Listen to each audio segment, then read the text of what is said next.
Hi, I'm Joanna Phillip, Squadron Leader Joanna Phillip. So I think that kind of leadership wherein it's service before self, I think that would kind of continue for me throughout. It's been that Air Force is kind of instill that in me. Yes, discipline, all of that is there for sure. That's definitely not going. I think the habit of studying, continuous learning, is also something that I'm going to take away from the Air Force. So when I was coming to an end of my career in the Air Force in June 2023 was when I kind of solidified on the fact that I was going to go ahead and give my GMAT and attempt for my MBA.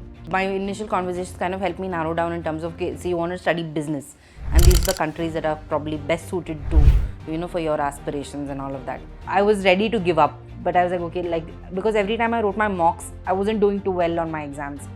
And when I finally actually wrote, in fact, we were talking, and my husband's like, it's okay, it's just a trial. You want just go and see how the GMAT's like, and then just give it, and like we'll see after that. And then when I saw my score, nobody was more surprised than I was.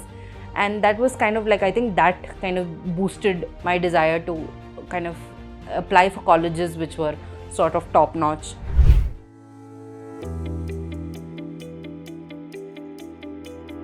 Hi, I'm Joanna Phillip, Squadron Leader Joanna Phillip. I retired from the Indian Air Force in June 2023 after 10 years of service as commissioned officer.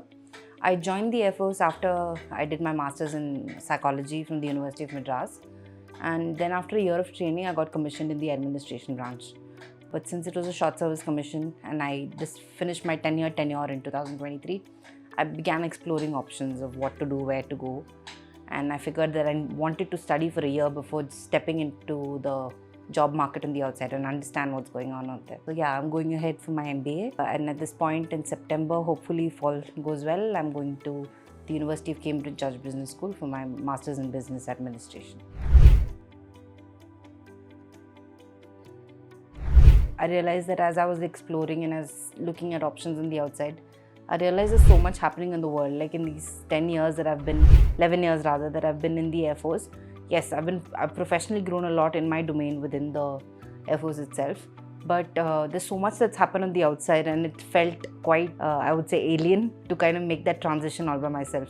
Yes, the Air Force and the military does help you do certain courses in like a certificate program in management in partnership with various universities. But I realized that a lot of learning, happens not just in the classroom, but also with your interaction with people.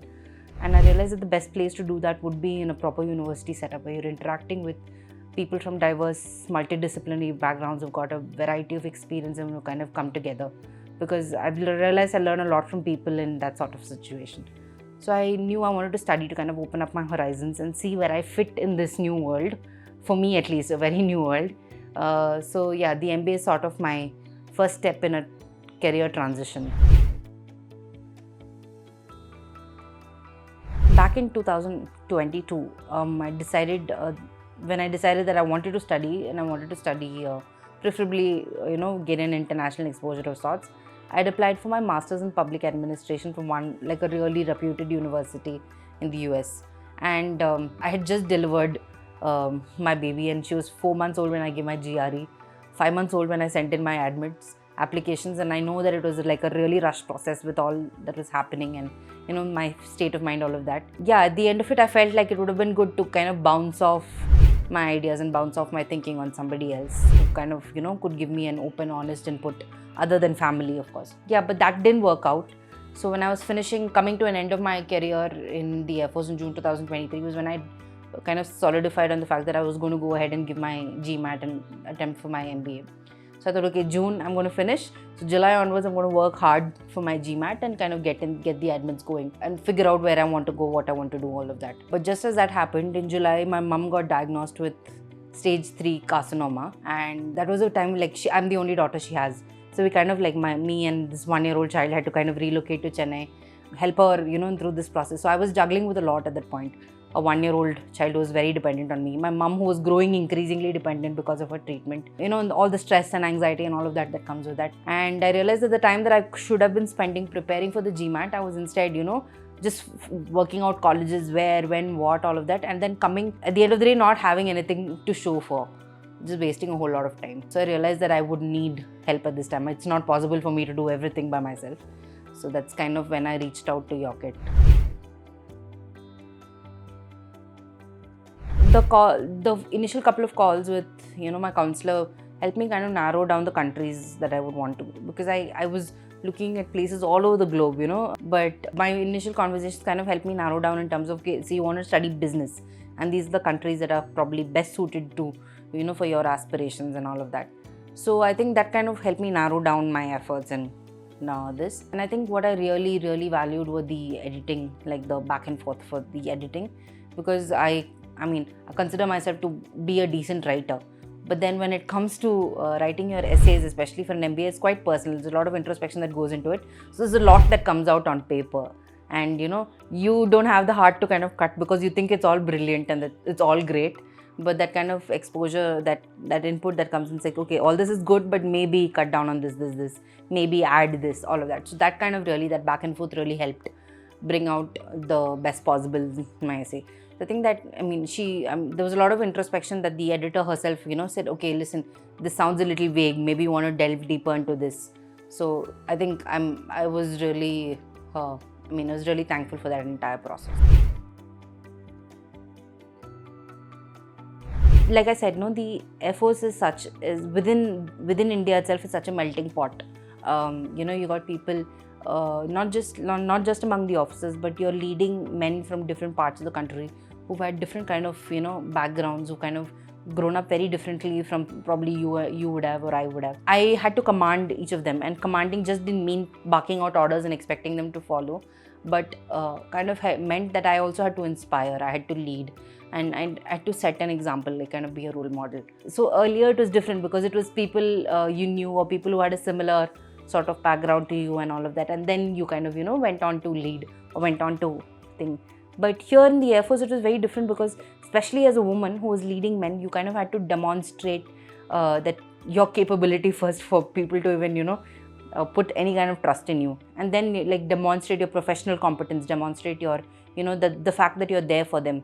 So I think that kind of leadership wherein it's service before self, I think that would kind of continue for me throughout. It's been that Air Force is kind of instill that in me. Yes, discipline, all of that is there for sure. That's definitely not going to. I think the habit of studying, continuous learning, is also something that I'm going to take away from the Air Force. So people ask me often that, okay, after 12 years of studies, you're going now to study. How is that going to happen? And I'm like, I'm used to studying, because in the Air Force, you kind of got to keep yourself updated, especially in the operations branch that I was in. You needed to keep yourself updated. You needed to keep yourself current and, always learning throughout. So I think that is also something that's going to keep me in good stead. And that thing is always I'm going to carry forth, not just in my MBA, but later also.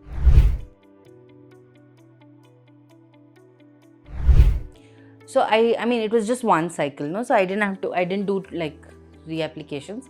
But yes, it was quite disheartening, definitely. But I think what kind of pushed me on was the fact that my husband didn't allow me to give up.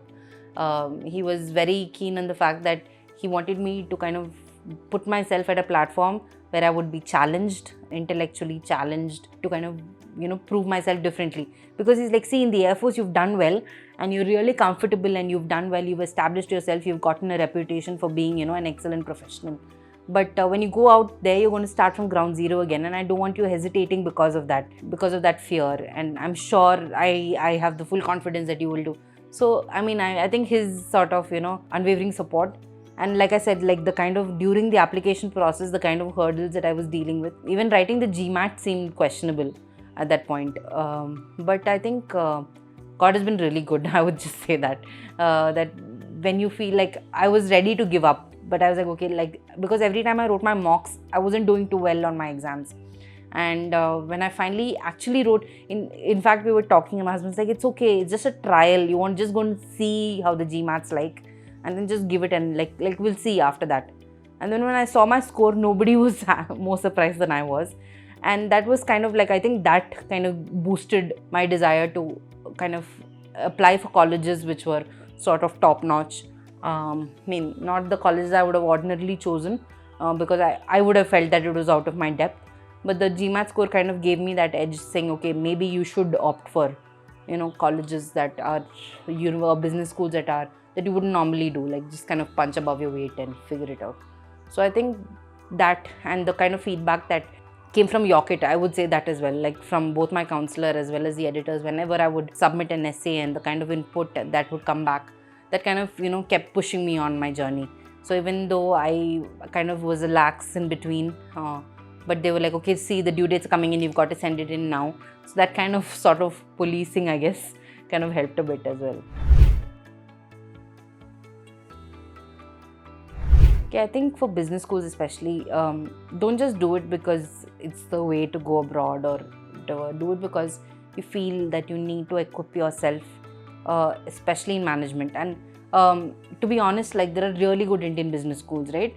So I somehow, like, personally, while I was making my decisions and choices, for me it was like I wouldn't want to go to a business school abroad that's much lower ranked than a business school in India just for the sake of going abroad.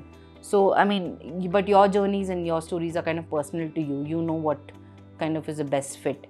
So, just don't do it for the sake of going abroad or for the sake of migrating, but do it because you want to learn, and that kind of makes your stories authentic, makes your entire process, your introspections, all of that when it comes out on paper, it makes it a lot more, genuine and authentic, and you have a reason for why you want to do what you want to do. So I think that's what I would primarily say.